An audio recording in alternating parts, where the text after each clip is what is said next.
Esperamos el recording. Ahí está. Bueno, vamos a dar comienzo entonces al Ateneo que va a presentar Melina sobre las guías de la Sociedad Europea de Cardiología del año pasado en prevención cardiovascular.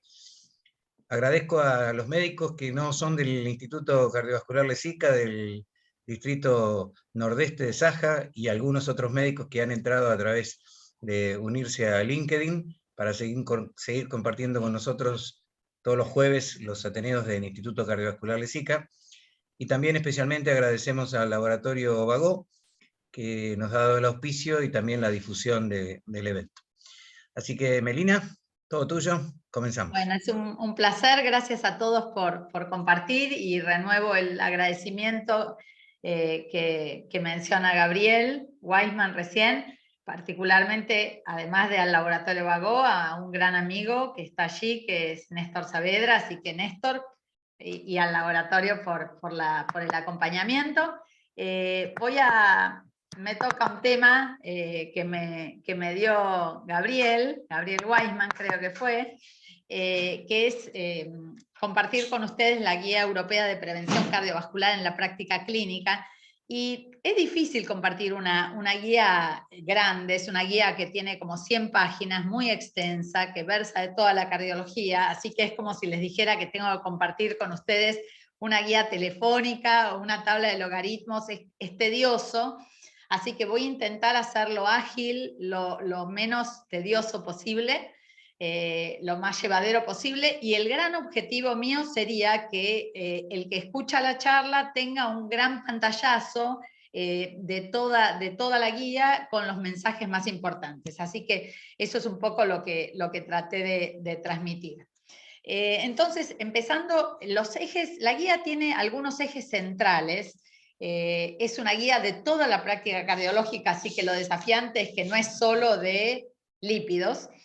Y los ejes centrales de la guía son básicamente los factores de riesgo principales, modificadores de riesgo cardiovascular, condiciones que aumentan el riesgo cardiovascular y que las tenemos que tener claras porque actúan como modificadores o incrementadores de riesgo, y estimación del riesgo cardiovascular, o sea, entender quiénes van a enfermar con más riesgo. Teniendo en cuenta estos ejes centrales, lo primero que les voy a mostrar es referente a los modificadores y condiciones que aumentan o categorizan con más gravedad el riesgo cardiovascular. Y estos modificadores y condiciones son básicamente la enfermedad ateromatosa subclínica, que es clave, la insuficiencia renal crónica, biomarcadores que la guía selecciona como proteína C reactiva, lipoproteína pequeña a y ApoB como los centrales, enfermedades inflamatorias crónicas, obesidad, sedentarismo, fragilidad, que está muy mencionado en la guía, apnea e hipopnea del sueño, que es un olvidado para la mayoría de nosotros, esteatosis hepática, hígado no alcohólico, síndrome metabólico, todo ese grupo que no es casual, sino que está emparentado, y todos los elementos que se asocian a género o a gestación, como preeclampsia, eclampsia, diabetes gestacional, etcétera, que muchas veces son pasados por alto y categorizan claramente el riesgo en la mujer. Por otra parte, respecto a la estimación de riesgo, la guía hace un fuerte énfasis en la edad. Como todos sabemos, la edad es un pivote, un eje central en la estimación de riesgo, de modo tal que las personas jóvenes, menores de 50, son siempre de bajo riesgo, y las personas grandes, mayores de 70, son siempre de alto riesgo. La guía enfatiza mucho este tema, con lo cual la estimación de riesgo está centrada y está muy enfocada a las edades intermedias. O sea, casi siempre la estimación de riesgo en jóvenes nos va a dar baja, casi siempre la estimación de riesgo en grandes nos va a dar alta, entonces va a emplear otras cosas para categorizar mejor el riesgo en estos extremos y emplear scores sobre todo en las edades intermedias. En cada categoría de riesgo que la guía define, hace mucho foco en riesgo a largo plazo, particularmente en jóvenes. Imagínense que en el joven todo siempre es bajo riesgo, entonces la guía enfoca mucho en emplear los scores o las estimaciones de riesgo con horizontes temporales largos para que el joven visualice su riesgo mejor, porque si no, siempre su riesgo es de 1% en los próximos 10 años, pero puede ser de 50% o de 40% en tiempo de vida. El beneficio del tratamiento, la importancia de las comorbilidades asociadas, la fragilidad de nuevo, y muy importante, y la guía todo el tiempo lo enfatiza, las preferencias del paciente y la familia. Muchas veces nosotros decimos, tiene que tomar tal cosa, y olvidamos que el paciente a veces prefiere tomar menos o tomar más, o hacer un enfoque más agresivo o menos intensivo. Así que las preferencias del paciente son muy jerarquizadas en la guía. Por otra parte, en jóvenes, como les decía, el riesgo a largo plazo es clave. En adultos mayores, la guía enfatiza mucho el tema de los riesgos competitivos. Como ustedes saben, el riesgo cardiovascular sube con la edad desde ya, pero en los adultos mayores, el riesgo competitivo de cáncer y de patologías no cardiovasculares aparece como claramente fuerte, entonces establece mucho la importancia de riesgos competitivos en adultos mayores. En prevención secundaria, vamos a volver sobre este tema cuando nos centremos en prevención secundaria, la guía establece aquellos pues todos nosotros decimos prevención secundaria siempre tienen muy alto riesgo, pero dentro de la prevención secundaria, si bien entendemos que la mayoría tiene más de 20% de riesgo a 10 años, hay pacientes que tienen 60% de riesgo a 10 años y hay pacientes que tal vez tienen 10% de riesgo a 10 años, aunque sean de prevención secundaria. Entonces la guía enfoca mucho en que los pacientes de prevención secundaria sean categorizados como de muy alto riesgo o de no muy alto riesgo, aunque sean de prevención secundaria, y selecciona o aconseja scores para establecer el riesgo residual en prevención secundaria. En diabéticos, dos elementos importantes: data de la diabetes, más de 10 años, menos de 10 años, cuanto más data, más riesgo, y presencia o no de órgano blanco, de daño de órgano blanco. Y finalmente, de nuevo en toda la guía, aproximación por pasos. Aproximación por pasos es lo que la guía establece como paso 1 o step 1, un acercamiento de prevención moderada, y un paso 2 o step 2 de una aproximación intensiva en términos de objetivos de prevención. Entonces establece que uno pueda aproximarse por pasos desde lo menos intensivo a lo más intensivo. Entonces, ¿cuáles son las categorías, digamos, de riesgo y el tema de aproximación por pasos? Las categorías de los individuos considerados en la guía son aparentemente sanos, los con enfermedad cardiovascular establecida, los diabéticos básicamente tipo 2 y los portadores de insuficiencia renal crónica, hipercolesterolemia familiar o alguna condición asociada a riesgo cardiovascular. En todas estas categorías siempre hay un step 1 con una estimación inicial de riesgo a 10 años, modificadores de riesgo, comorbilidades, y un step 2 más pronunciado, con más énfasis o más intensivo, con objetivos más severos o más estrictos para cada una de las categorías.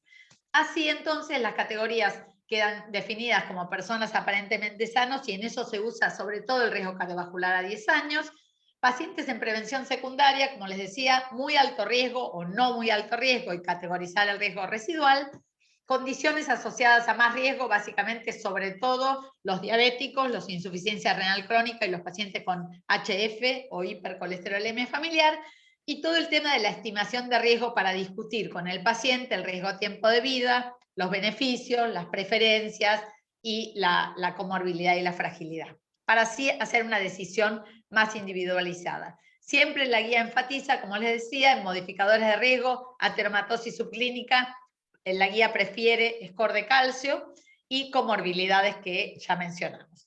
Yo acá hice una serie para agilizar, una serie como de ranking, no están puestos por importancia, pero para que más o menos nos acerquemos del 14 al 1, para que sepan cuánto falta, por decir. En el podio número 14 puse estilo de vida, no porque no sea importante, sino porque es lo que primero abarca la guía.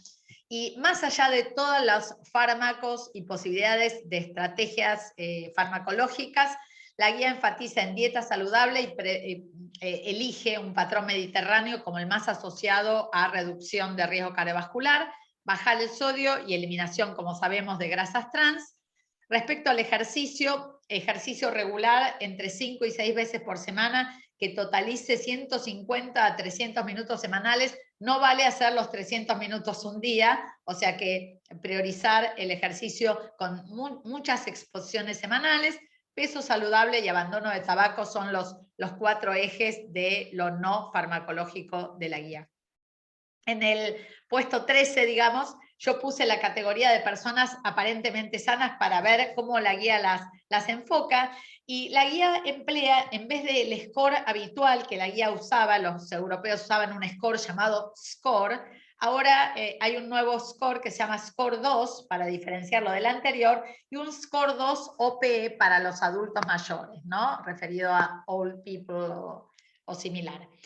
Fíjense que, de nuevo, el tema de la edad, menos de 50, 50, 69 o más, 70 o más, es clave. Y fíjense que en cada columna yo les puse los riesgos bajo, mediano y alto riesgo son diferentes para las edades. Por ejemplo, un paciente de menos de 50 años recién alcanza alto riesgo cuando supera los 7.5 de riesgo por score 2. En cambio, un paciente mayor con 15% recién es alto riesgo. O sea, los riesgos son diferentes para las edades.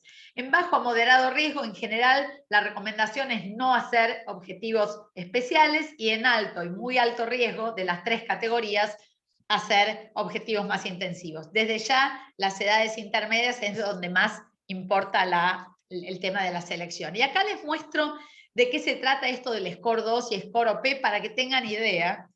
La guía plantea un score con el tema de las edades. Desde ya acá les muestro el score 2 OP, o sea, de adultos mayores. Tanto en el score 2 como en el OP, lo interesante es lo que toma la guía para seleccionar o para categorizar el riesgo. Por un lado, el género, o sea, mujer u hombre, si es fumador o no es fumador. El no HDL, esto es interesante, la guía no selecciona LDL, sino no HDL. El valor del no HDL sería el del LDL más ese extra que el LDL no logra capturar, que está asociado a lo metabólico. Desde ya, la presión arterial sistólica y muchísimo foco en esa flecha fucsia que puse en la edad. O sea, la edad es clave. Como toda la guía enfatiza. Y acá por eso, como los riesgos se mueven a lo largo de las edades, y el muy alto riesgo es desde 7,5 en adelante para los jóvenes, desde 10% en adelante para los intermedios y de 15% en adelante para los mayores. O sea, como los riesgos y las edades juegan mucho, todo en torno al grupo etario. Entonces, para las personas aparentemente sanas, la primera aproximación, y acá a la izquierda van a tener menor de 50 años, en el medio 50, 69 y más de 70, con los distintos riesgos, estatus o estamentos de riesgo en cada uno de los grupos etarios. Para el STEP 1, para los de edad de menos de 50 y de hasta 70, la recomendación de STEP 1 es la presión arterial menor de 140 a 130 si se tolera como clase 1, y LDL menor de 100 como clase 2A. Fíjense, aparentemente sanos y todos menores de 70, menor de 140 a 130 milímetros de mercurio de presión y menor de 100 de LDL. Si la persona tiene más de 70 años, el consejo de la presión arterial es idéntico, pero el LDL es menor de 100, pero tiene clase 2B. O sea, hay más permiso de que el adulto mayor tenga LDL un poco más alto. Ahora, intensificando el riesgo en STEP 2, digamos, con intensificación de objetivos, estos mismos grupos pasan entonces a presión arterial menor de 130, si lo tolera como clase 1, y LDL en los de alto riesgo menor de 70 miligramos por decilitro, y en los de muy alto riesgo menor de 55 miligramos por decilitro, aunque sean sanos, si son de muy alto riesgo, ¿sí? Gente aparentemente sana. Vamos al podio número 12, después charlamos de preguntas desde ya y contestamos el chat. ¿Qué pasa con las personas con enfermedad cardiovascular establecida? Que es un grupo totalmente diferente. Como les decía, quedan definidos como de muy alto riesgo o de no muy alto riesgo. Esto es medio como confuso. ¿Cómo se define el muy alto riesgo? Las definiciones son 2 opciones. Una es que tenga más de 2 eventos cardiovasculares mayores previos.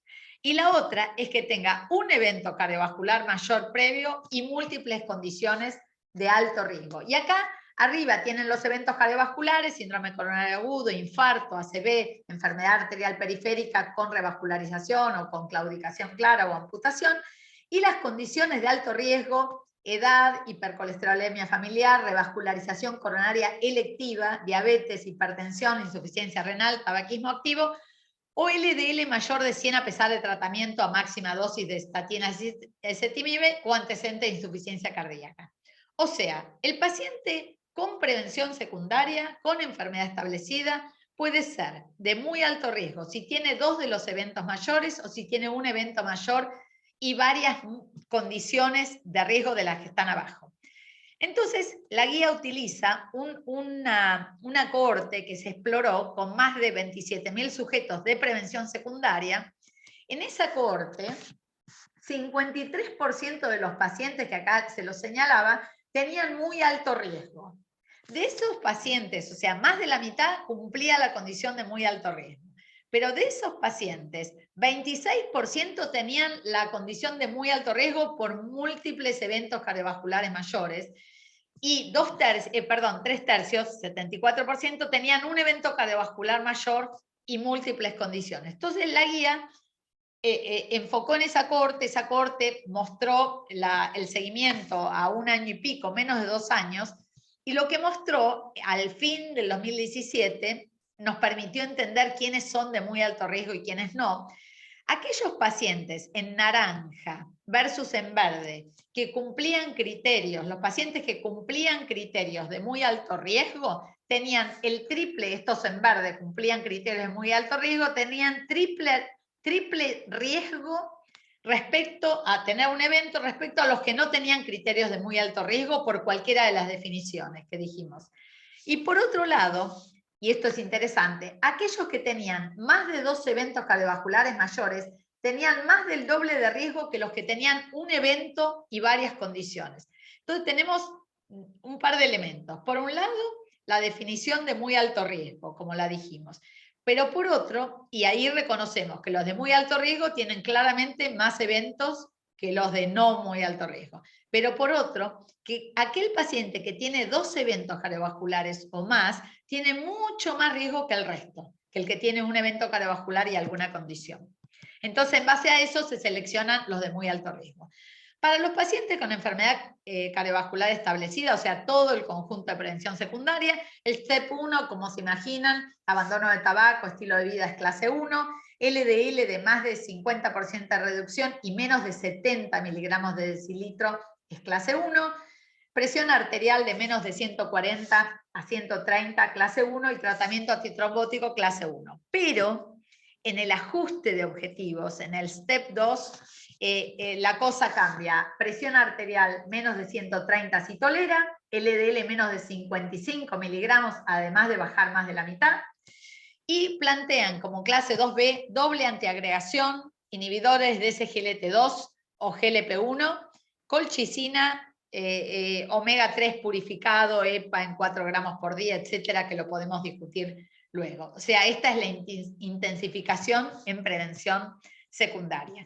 Entonces, esto respecto a los objetivos. Respecto a la estimación de riesgo, los pacientes entonces en este grupo son aquellos con enfermedad cardiovascular establecida, y también hay un grupo de inequívoca enfermedad por imagen, en eco o en en algún estudio de imágenes por tomografía o por cinecoronariografía con clara imagen de enfermedad establecida. En todos estos pacientes la estimación de riesgo se hace por el Smart Risk Score, que es a 10 años, por el Eurospire, que es a 1 a 2 años, y por el Smart Reach o el Dial cuando son diabéticos. O sea, el concepto más que nada, los pueden buscar los scores, están disponibles en la web, pero lo interesante del mensaje es que los pacientes con prevención secundaria tienen riesgos diferentes. Son un grupo heterogéneo, no son todos iguales y pueden categorizarse por las definiciones que planteamos y por scores que están disponibles en la web. En el podio número 11, pacientes diabéticos, desde ya que hay una guía dedicada de la ADA europea dedicada a pacientes diabéticos. ¿Qué nos dice esta guía de práctica clínica? Siendo simple, los pacientes con diabetes en la aproximación con el STEP 1 pueden dividirse entre los que no tienen enfermedad cardiovascular establecida o daño de órgano severo, daño de órgano blanco severo, y en ellos el riesgo es moderado o alto. En los pacientes con riesgo alto, los objetivos son presión arterial de menos de 140 a 130 y LDL menor de 100. Y en los pacientes con enfermedad cardiovascular establecida o daño de órgano blanco, la presión es la misma, si tolera, el LDL es menor, es de menos de 70, además del 50% de reducción, y el planteo, además de esto, es el tratamiento antitrombótico, clase 1, particularmente en los que tienen enfermedad cardiovascular establecida, inhibidores de SGLT2 o GLP-1 agonistas para enfermedad cardiovascular establecida como clase 1 y para daño de órgano blanco como clase 2B. En el STEP 2, desde ya la presión optimiza a menos de 130, el LDL a menos de 70, y SGLT2 y GLP-1, si no los recibe, son clase 2B. Y para el caso de que tengan enfermedad cardiovascular establecida a la derecha o daño de órgano blanco, presión menor de 130, LDL menor de 55 y doble antiagregación colchicina, EPA como clase 2B, inhibidores de SGLT2 o GLP-1 en clase 1. Esto es complejo, hay mucha clase y mucha cosa, así que conviene moverse con los grandes lineamientos respecto a esto, para no enloquecernos. Desde ya que el riesgo va hacia la derecha, mayor riesgo, y la intensificación de objetivos va hacia abajo en este grupo. Si lo vemos desde este otro modo, lo puse de otro modo para que lo vean claro, los diabéticos podrían tener en el primer grupo la data del diabético de menos de 10 años con adecuado control, es nada más optimización de estilo de vida y abandono de tabaco. Y acá, si no hay daño de órgano blanco ni enfermedad cardiovascular establecida, y acá con daño de órgano blanco y enfermedad cardiovascular establecida, los riesgos bajan hacia abajo e intensifican los objetivos hacia la derecha. Es la misma gráfica que antes, planteada así para que lo vean de otro modo, y la clase va a estar disponible igual, porque a veces marea con tantas clases y evidencias, va a estar disponible para todos en el canal de YouTube del Instituto. Los diabéticos quedan definidos como de moderado, alto o muy alto riesgo, y la estimación de riesgo en el diabético de nuevo, como prevención secundaria, tal vez más que prevención secundaria, es un grupo sumamente heterogéneo, con riesgos absolutamente diferentes, y hay scores específicos. El caso del UCAPDS, esta guía recomienda el score Advance o DIAL para el riesgo residual a 10 años, el score a tiempo de vida utiliza el DIAL, el score residual en los de muy alto riesgo SMART o DIAL, y el score a tiempo de vida en estos pacientes de muy alto riesgo DIAL. Son scores específicos para diabéticos que permiten discriminar riesgos residuales diferentes en diabéticos de alto y muy alto riesgo. También están disponibles por la web. ¿Qué puse en el podio 10?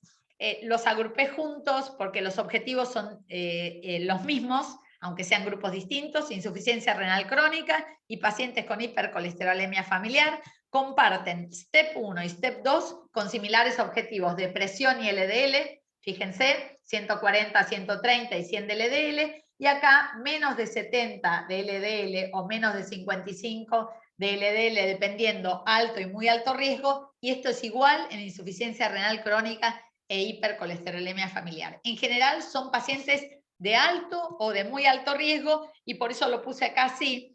Acá están los pacientes con insuficiencia renal crónica, en el medio los pacientes con HF, hipercolesterolemia familiar, y abajo los sanos.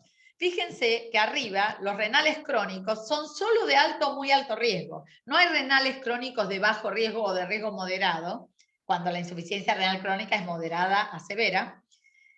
Los pacientes con HF para la guía son todos de muy alto riesgo. Les cuento que hay un score en especial para los pacientes con HF que categoriza dentro de los pacientes que son todos de muy alto riesgo, a su vez a pacientes con más riesgo, ¿no? La guía no hace esa disquisición y los pone todos como de muy alto riesgo, Y acá les puse para que vean cómo los pacientes aparentemente sanos, las personas aparentemente sanas, sí son categorizadas por los scores habituales, para los europeos por este score 2, como bajo, bajo a moderado, bajo a alto, etcétera, como las distintas categorías. Esto no ocurre en los renales crónicos y en los pacientes con HF. En la posición número 9, yo les puse para tratar de transmitirles conceptos puntuales como tips, algunos conceptos claves de las guías como cosas nuevas o enfatizadas. Estos son todos conceptos en clase 1. Todos las guías les dio clase 1. Pacientes con migraña o enfermedades inflamatorias crónicas tienen más riesgo, y esto lo categorizó como 1. Dieta mediterránea es el patrón que más se asocia a reducción de riesgo cardiovascular, como lo mencionamos.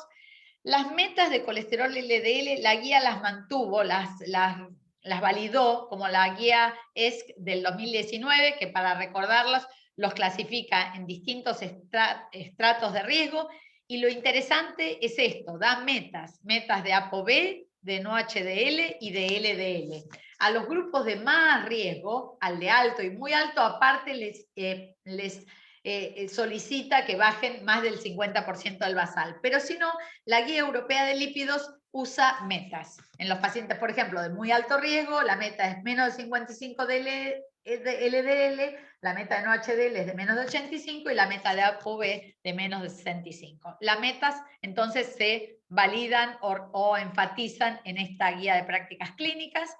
La presión arterial menos de 140/90 y en tratados la sugerencia de 120 a 130 y menor de 80 de diastólica.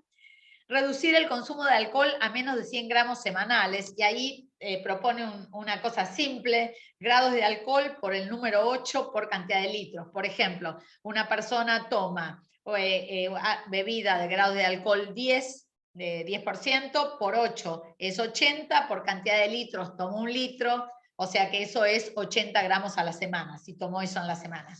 La guía hace foco en que sea menos de 100 gramos a la semana de alcohol. En diabéticos y prevención secundaria, siempre GLP-1 o SGLT2 plantea el tema de la posibilidad de dar las dos, pero es una u otra seguro. En diabetes e insuficiencia renal, inhibidores de SGLT2 sin dudar. En diabetes, como conceptos de clase 2B, los anteriores eran 1A todos, en clase 2B, en diabéticos con alto o muy alto riesgo cardiovascular, la guía propone aspirina en baja dosis si el riesgo de sangrado es bajo. Esto venía ya perfilándose en las guías previas. En diabetes con enfermedad vascular periférica, la guía sugiere que a la aspirina uno le pueda asociar rivaroxaban 2,5 2 veces diarias, en baja dosis. En pacientes con alto o muy alto riesgo cardiovascular e hipertrigliceridemia, la guía propone 3 cosas que ahora se las muestro y enfatiza el tema del omega 3 en dosis purificado, EPA, 4 gramos por día, 2 gramos y 2 gramos. Y en prevención secundaria y alto riesgo residual, considerar la segunda droga antitrombótica por sobre la aspirina. En el escalón o podio 8 puse algunos conceptos que quedaron sueltos de lípidos. Básicamente, en evento cardiovascular previo, el paciente se discrimina en no muy alto riesgo, como dijimos, o muy alto riesgo. En los de no muy alto riesgo, si es menor de 75 años, alta intensidad de estatinas con objetivo de más de 50% de reducción. Si no tolera la intensidad, permite moderar intensidad y a esto le da clase 1. Si con alta intensidad queda con LDL más de 70, agregar ezetimibe es 2B. Cuando el paciente es de no muy alto riesgo, pero es mayor, le indicaría inicio de estatinas de moderada intensidad con 2A, y si el paciente viene con estatinas de alta intensidad, continuar con estatinas de alta intensidad. O sea, si hay que iniciarlo, que sea de moderada, si hay que continuarlo y ya viene de alta, apoya la alta intensidad, de nuevo 2A. Y si el paciente es de muy alto riesgo, alta intensidad o máxima dosis de estatinas es clase 1. Si con máxima intensidad queda por arriba de 70, agregar ezetimibe con clase 2A. Al agregar ezetimibe, siempre agregar ezetimibe antes que inhibidor de PCSK9, y eso lo pone como clase 1, pero enfatiza que si el LDL es más de 70 o el no HDL es más de 100, considerar PCSK9 luego del ezetimibe como clase 2A. o sea, ser fuertemente intensivo en lípidos en evento cardiovascular previo, particularmente en pacientes de muy alto riesgo, si no son de 75 o más. De nuevo, establece las reducciones esperadas atribuidas a cada hipolipemiante o combinaciones, las que sabemos. En cuanto a los triglicéridos, la estatina en más de 200 miligramos por decilitro de triglicéridos, la estatina es la opción terapéutica inicial clara, 1A. Cuando el paciente es de alto o muy alto riesgo y los triglicéridos son de 135 o 499, EPA purificado, que es Vascepa, que en Argentina no hay, o sea, algo que no tenemos disponible, lo da como clase 2B con evidencia B, y establece que por arriba de 200, otra opción terapéutica de 2B también, como alfenofibrato o besafibrato. El fenofibrato tiene menos efecto colateral que el besafibrato asociado a estatinas. Así que eso es un poco el perfil con los triglicéridos. En el podio 7 puse tema de los Gabrieles, hipertensión, voy a sobrevolarlo. Las categorías que conocemos, las categorías en consultorio, en mapa y en domicilio, está la tabla y lo van a tener disponible en el canal YouTube. Cómo hacer la pesquisa diagnóstica de hipertensión arterial como óptima, normal, normal alta y considerar enmascarada, o la hipertensión arterial, la repetición de consultas, la indicación de mapa o registro domiciliario. Los objetivos clase 1A para hipertensión, primer objetivo de menos de 140 a 90 y luego ajustes por edad o por condición especial, que ahora se los muestro. En la mayoría de los pacientes de 18 a 69 el objetivo sería de presión sistólica 120 a 130, en los mayores de 70 sería menos de 140 a 130 si se tolera, y la presión diastólica menor de 80 de ser posible en todos, y todo esto es 1A. Particularmente para mostrarles las categorías, la presión sistólica debería ser menor de 140 en 18 a 69 años. Si es hipertenso solo, intentar 120 a 130. Lo mismo si a la hipertensión se asocia la diabetes, ACV o TIA, enfermedad coronaria, todos 120 a 130 de ideal, rangos objetivos ideales en consultorio de sistólica. Si el paciente tiene insuficiencia renal crónica, menos de 140 a 130, es el único que es un poquito más. La presión arterial diastólica, la menor posible si se tolera. En mayores de 70, menor de 140 a 130 si se tolera, con la menor diastólica posible. Y el objetivo de diastólica menor de 80 para todos los tratados. Acá la recomendación de fármacos, mucho foco en esto del tema de los fármacos y del comprimido único. Iniciar tratamiento con combinación de 2 fármacos en un solo comprimido, salvo que sean adultos mayores frágiles o hipertensos grado 1 o con muy bajo riesgo cardiovascular asociado. O sea, la combinación es lo ideal, 2 fármacos en un comprimido, salvo adultos mayores frágiles o pacientes de muy bajo riesgo con hipertensión grado 1. Elegir que la combinación incluya ARA2 o IECA con bloqueante cálcico o diurético. Si la presión arterial no está adecuadamente controlada, con 2, combinar 3 preferentemente en un fármaco con ARA2 o IECA, más bloqueante cálcico, más diurético, todo en uno. Si con eso no nos alcanza, voy a tener que saltar a 2 comprimidos y la elección es asociar espironolactona o bien amiloride o bloqueante alfa o bloqueante beta o clonidina. Y finalmente enfatiza no utilizar 2 bloqueantes distintos del sistema renina-angiotensina-aldosterona en el mismo paciente. O sea que inicialmente el ataque sería con un comprimido con combinación IECA-ARA2 más bloqueante cálcico diurético, salvo los casos que dijimos. Si con eso no va, triple combinación en un comprimido de nuevo, y ahí combinaría IECA-ARA2 bloqueante cálcico más diurético. Si con eso no va, agregar espiro, ahí paso a 2 comprimidos, o alguno de los otros, y considerar betabloqueantes si insuficiencia cardíaca, infarto, fibrilación auricular o mujer en edad fértil planeando embarazo. Les traje esto porque me pareció interesante. ¿Cuál es el tiempo? Ellos utilizan este modelo, proponen en la guía, el tiempo de vida salvado libre de eventos cardiovasculares por cada 10 milímetros de mercurio que se reduce la presión arterial. O sea, enfatizan que puedo reducir menos de 0,5 años, 0,5 a 0,9, etcétera, en categorías. Y les muestro cómo funciona, les puse un efecto lupa para que veamos en detalle cómo funciona esto de este score de tiempo ganado libre de eventos cardiovasculares. Lo que se hace es, por ejemplo, se tiene en cuenta obviamente género, como dijimos, tabaco o no tabaco, colesterol no HDL, y ahí yo les traduje, les puse más grande el valor en miligramos por decilitro, que es el que usamos, la presión arterial sistólica, y supongamos que el estrato de riesgo que elegimos es ese que les marco con el recuadro fucsia, o sea que estamos en mujer no tabaquista con este estrato de presiones posibles.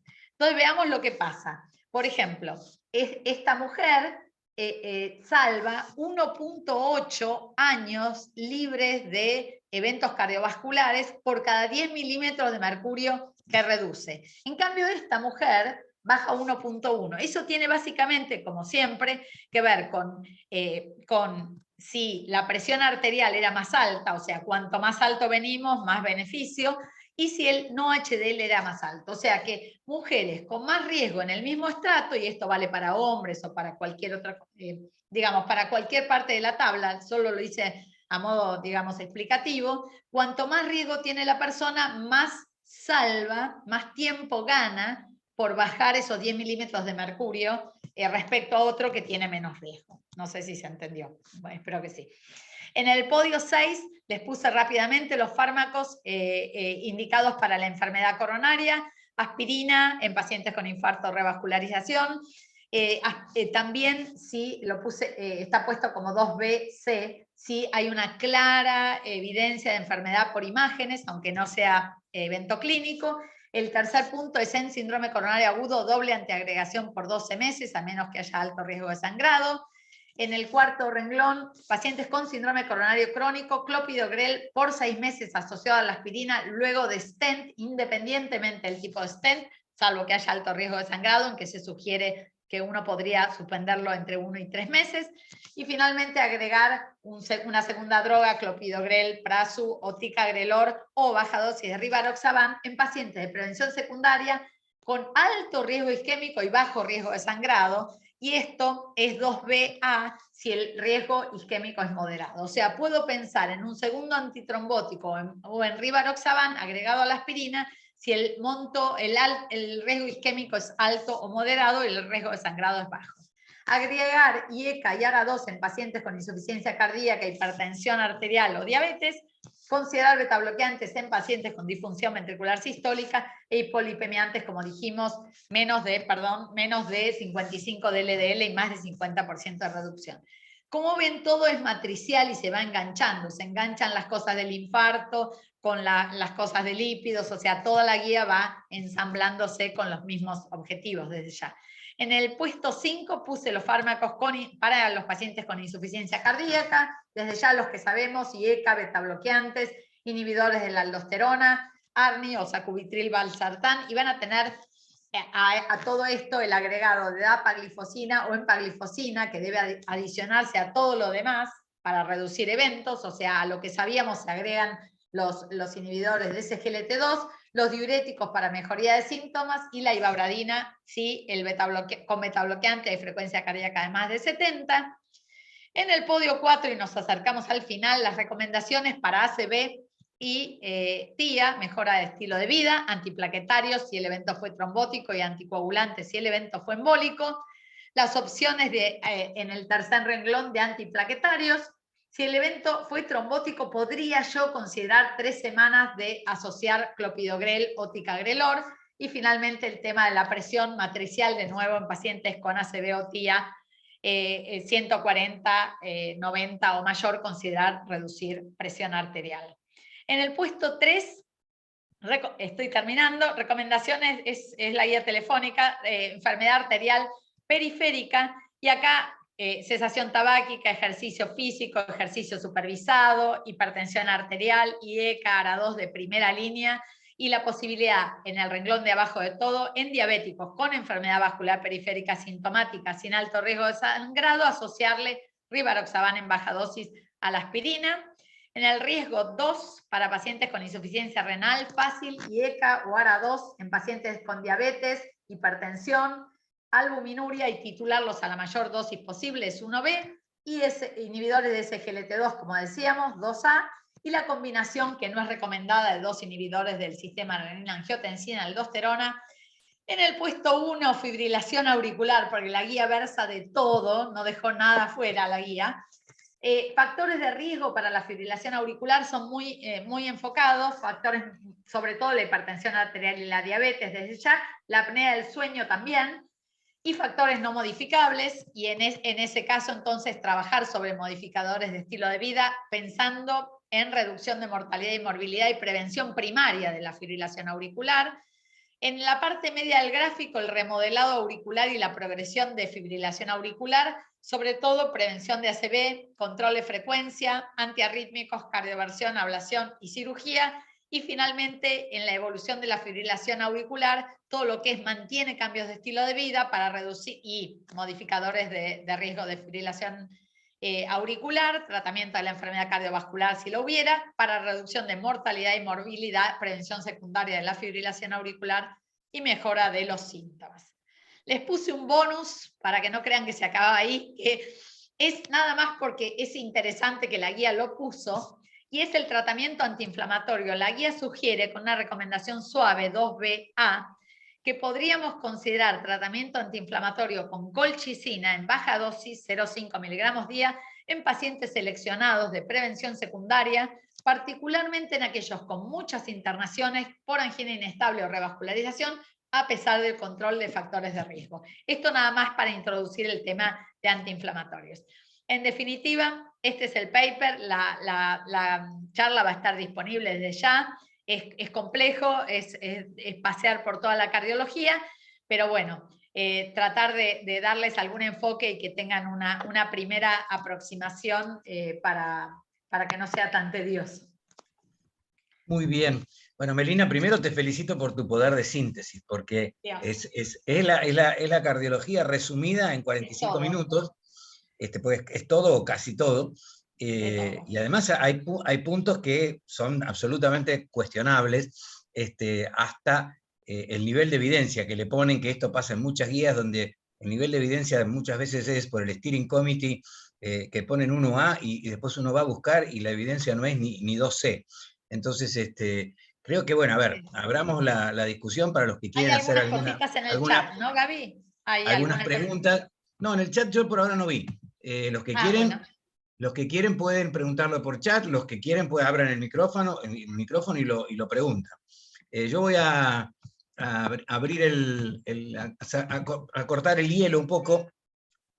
Primero, una de las cosas que quería aclarar, que la guía no lo aclara, que ya el TIA no se lo considera más TIA. El accidente químico transitorio ya no se considera más una patología benigna, entre comillas, que con el tiempo, digamos, se lo consideraba como que como no había ninguna lesión a nivel de tomografía o resonancia, no se lo consideraba una ACV. Hoy ya no se lo considera así, ya en todos los ensayos y revisiones de neurología se lo considera como una forma de accidente cerebrovascular, y es una forma de accidente cerebrovascular que tiene, a través de métodos de imágenes de mayor resolución, tiene realmente alteraciones a nivel de la glía y alteraciones a nivel neuronal. Con lo cual, deberíamos dejar de hablar. Debería ser intensivo, o sea, exactamente. Además, es una ACV leve, pero es una ACV, porque si no uno dice, tuve un TIA y en realidad no tuve nada. No es que no tuvo nada, sino que la posibilidad de recurrencia es altísima, y hoy ese tema está bastante en debate. Aparte, fíjate, Gaby, allá que enfocaste lo del TIA y el ACV, como dentro de la cardiología, muchas veces nos pasa que distinguimos al paciente con infarto, con angioplastia o cirugía como claramente de prevención secundaria, y el ACV, o el TIA menos, o el vascular periférico, o sea, nos olvidamos por ahí de estrategias de prevención secundaria en esos pacientes que en general son muy serios, muy severos. El vascular periférico es un ejemplo. Sí, totalmente. Y el ACV es un ejemplo para el uso de antihipertensivos y de estatinas, donde claramente mejora el pronóstico de un segundo ACV. Ustedes saben que la tasa de recurrencia de ACV es altísima si uno no controla los factores de riesgo, con lo cual es fundamental en esa población. Bueno, el otro punto que yo quería señalar y ver un poquito más en detalle es cuando uno habla con diabetes e hipertensión, y la guía no lo menciona, pone menos de 130 de sistólica, y es a cualquier edad esto, con cualquier tiempo de evolución de la diabetes, en cualquier paciente, con un evento previo o no.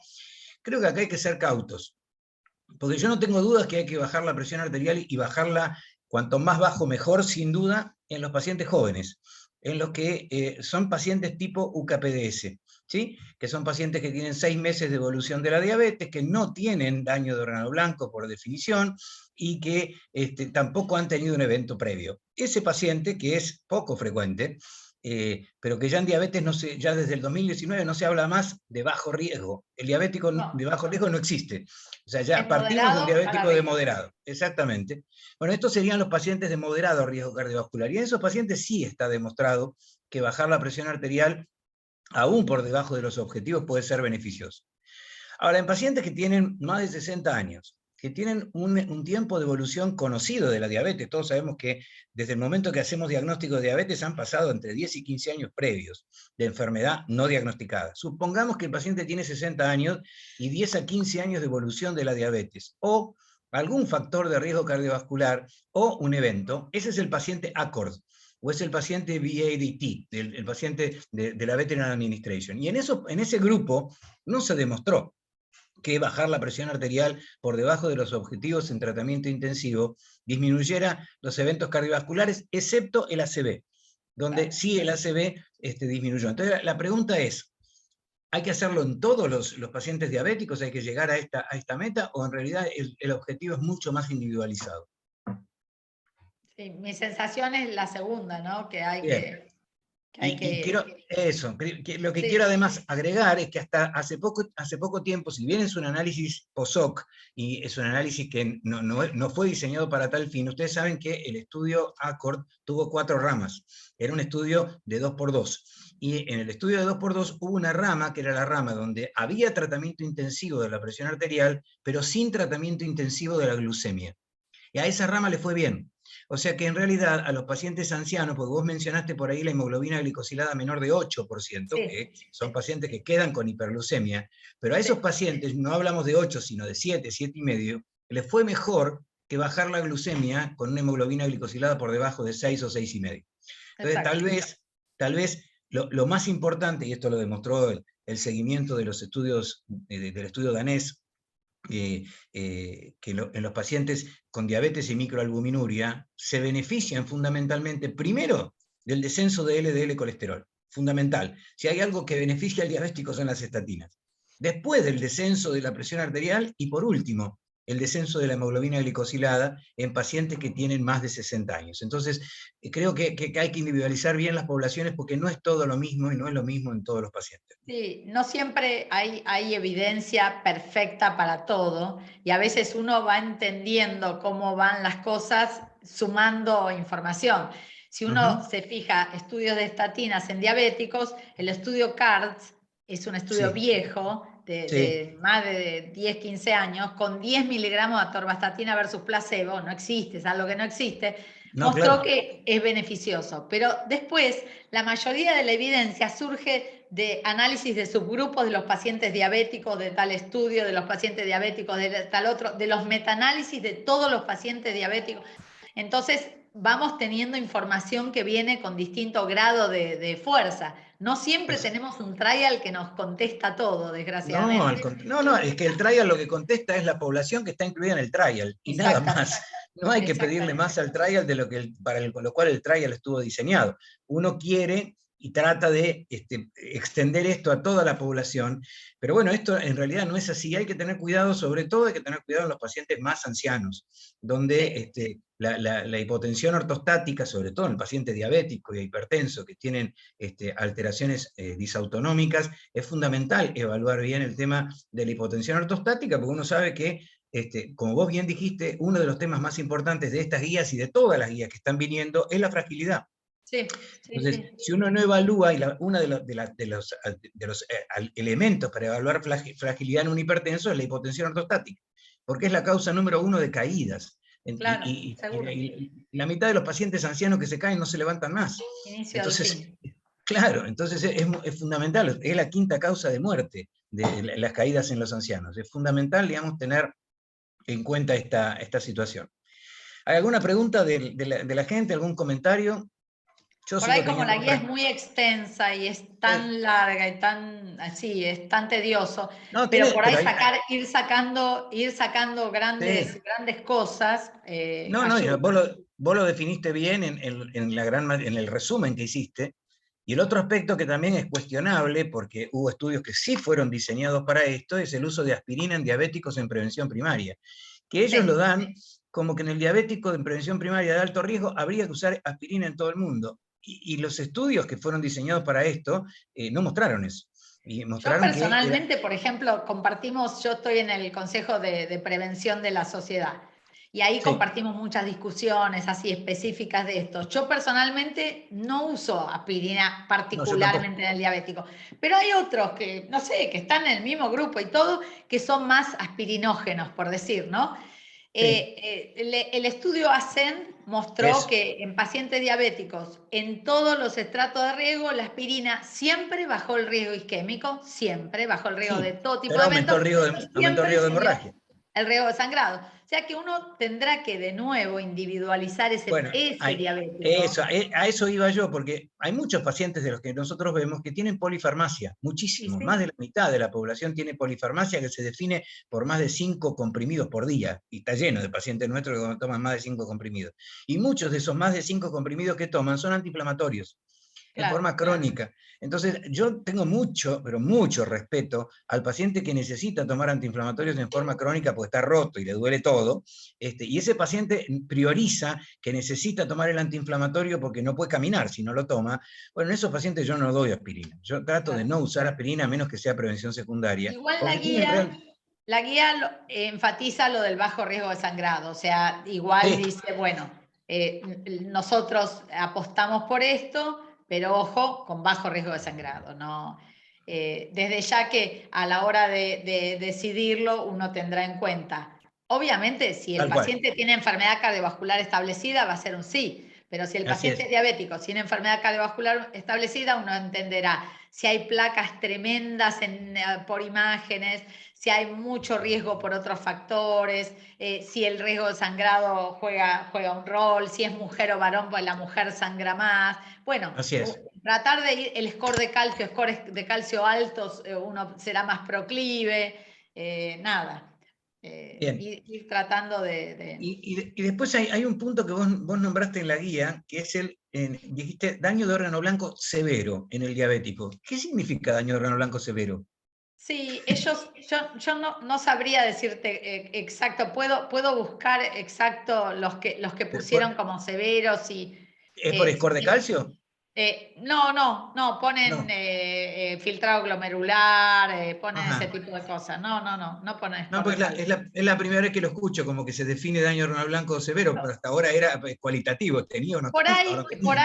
ahí como que sea real, como que sea, Claro, ellos hacen como que sea claro, que ¿no? sea Lo mismo evidente. hacen con enfermedad cardiovascular establecida, que sea, porque a veces uno dice, bueno, nada, tenía una prueba con infranivel del ST, no, eso es no, digamos. Claro, pero ¿qué Por ahí pasa con son el diabético empáticos, qué pasa con el diabético que tiene placas sí. carotidias, que tiene placas a nivel femoral? Y es Eso es un difícil daño de porque órgano blanco? encima, sí, es difícil porque encima muchas veces los diabéticos les hacemos score de calcio, que hay muchísimos estudios con score de calcio en diabéticos, pero el score de calcio a su vez tiene algo así tricky medio, porque el score de calcio puede fallar, por decir, un score de calcio de 0 es poco fiable y uno de los grupos en que es poco fiable es en el diabético, como que Claro. te avisan las guías americanas que hacen mucho score de calcio, te dicen, ojo, no le des tanta bolilla al score de calcio de 0 en los jóvenes, en los fumadores, en los En los diabéticos. diabéticos. Entonces,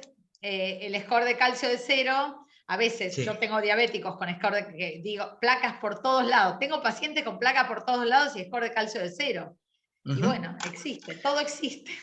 Bueno, y otro aspecto que lo sacan de las guías norteamericanas, ojo que dicen evidencia 1A para pacientes hipertensos para llegar a menos de 120 a 130 milímetros de mercurio. Y el único estudio que se hizo, y con una metodología distinta a la que medimos la presión todos los días, fue el estudio SPRINT en Estados Unidos. No hay otro estudio, Claro. y realmente ese nivel de presión arterial en consultorio, con la metodología en que nosotros lo medimos, hay que tener cuidado porque realmente evidencia 1A no es. Claro. Una Acá hay pregunta en el chat. una pregunta de José Cardoso, Gaby. En los Sí. pacientes en presencia de daño vascular, en general, no solo en diabéticos, sin lesiones obstructivas, presencia de daño vascular sin lesiones obstructivas, en O su sea, con placas. experiencia se agrega aspirina. No, bueno, el tema de la aspirina con el tema de la evidencia clara de enfermedad vascular establecida por imágenes. En general, la aspirina deberíamos reservarla para pacientes con eventos clínicos y enfermedad cardiovascular establecida. La cosa viene cuando la imagen es tan sugestiva, viene de una angiotomografía con placas clarísimas, etcétera, y no tuvo evento y no tuvo revascularización. ¿Qué hacer? A veces el score de calcio muy alto, el score de calcio de mucho, todo en la DEAB. Hay todos estudios, todos chicos, no, todo es a propósito de pequeños estudios. No hay algo contundente respecto a eso. Los pacientes en prevención primaria con altísimo riesgo y con imágenes y con todo eso, por ahí se beneficiarían con aspirina, particularmente claro, si tienen bajo riesgo de sangrado. O sea, es claro que la aspirina baja el riesgo isquémico y sube el riesgo de sangrado. O sea que, sin duda, sin duda. Estamos pero ahí bueno, como con los diabéticos. Pero hasta ahora, en realidad, la evidencia fuerte es en prevención secundaria. El resto claro, es todo bastante cada vez que discutible. Bayer arremete con FDA para intentar aprobar la aspirina en prevención primaria, falla. Exacto, exacto, porque no tiene evidencia en realidad, no hay una evidencia fuerte. Obvio. Muy bien. Bueno, estamos en tiempo. Sí, señor, yo justo les quiero pedir disculpas por la guía telefónica, pero, pero no hiciste hay un otra excelente manera resumen. no encontré otra manera de transmitirlo, de pasear por toda la guía. Así que después tienen la guía, tienen la charla y estamos para discutir todas las cosas, los grises, los matices. Excelente idea la del podio. Impecable y muy útil, muy bueno, muy bien presentado, gracias. Sí, la guía creo que la guía tiene más de 100 hojas, ¿no? Sí, es nefasta. Sí, no, es una guía de toda la cardiología, es impresionante lo que hizo Melina. Es terrible, terrible. Bueno, te felicito. Bueno, gracias a todos por estar. A todos, gracias a Bagó nuevamente. Muchas gracias de vuelta a Bagó y a Néstor Saavedra, es un amigo. Y nos seguimos viendo el próximo jueves. Gracias. Hasta luego, que sigan muy bien. Chao. Hasta luego, gracias. Excelente, muy dinámico y completo.